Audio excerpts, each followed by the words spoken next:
Hello नमस्कार friends, मी मज्जाची नीलम. गुलकंद हा चित्रपट 1 मे पासून तुमच्या भेटीस येतोय आणि याची धम्माल कास्ट माझ्यासोबत आहे. कसे आहात? मस्त, एकदम मजेत, सुपर. मंजूताई सोबतची आठवणीतील डेट कोणती असेल? मंजू बरोबरची आठवणीतली डेट, तिला मी 2 वर्षांपूर्वी मी असं सांगितलं की मला अचानक एका प्रोजेक्टमधनं चांगले पैसे मिळालेत, सो मी तुला डेटवर घेऊन जाणार आहे.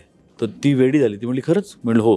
कुठे? मी म्हटलं महाराष्ट्रात नाही, भारतात नाही, भारताबाहेर. तर ती म्हणली चल. म्हटलं हो य. आणि मी म्हटलं 1-2 दिवस नाही, 10 दिवस. तर ती जवळजवळ म्हणजे रडायचीच बाकी होती. प्रचंड आनंदाने वेडेपिशे होणे अशी अवस्था तिची झाली. आणि ती मग वारंवार मला विचारत होती खरं आहे का, खरं आहे का? मी सांगायचो हो शपथ खरं आहे, विश्वास ठेव, विश्वास ठेव. आणि असं करत एक दिवशी ती मला म्हणाली प्रसाद तू काय ठरवलंयस, पिरियड तरी मला सांग. तर मी तिला सांगितलं की ऑक्टोबर.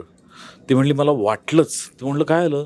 ती म्हटलं अरे ऑक्टोबरमध्ये सार्थक माझ्या मोठ्या मुलाचा रिझल्ट आहे आणि त्याचं तो बॅचलर होणार, त्याच्या कॉन्व्होकेशन आपल्याला जायला लागणार.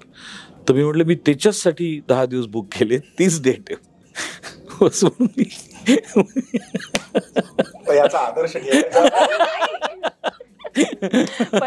मी हास्यजत्रेचं शूटिंग करतो त्या दिवशी मी प्रत्येक दिवशी सई बरोबर डेटवरच असतो.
मराठी मनोरंजन सृष्टीमधील मालिका, चित्रपट, नाटक तसेच कलाकारांबद्दलच्या नवीन अपडेट्स जाणून घेण्यासाठी नक्की सबस्क्राईब करा इट्स मज्जा मराठी या आपल्या नवीन यूट्यूब चॅनलला.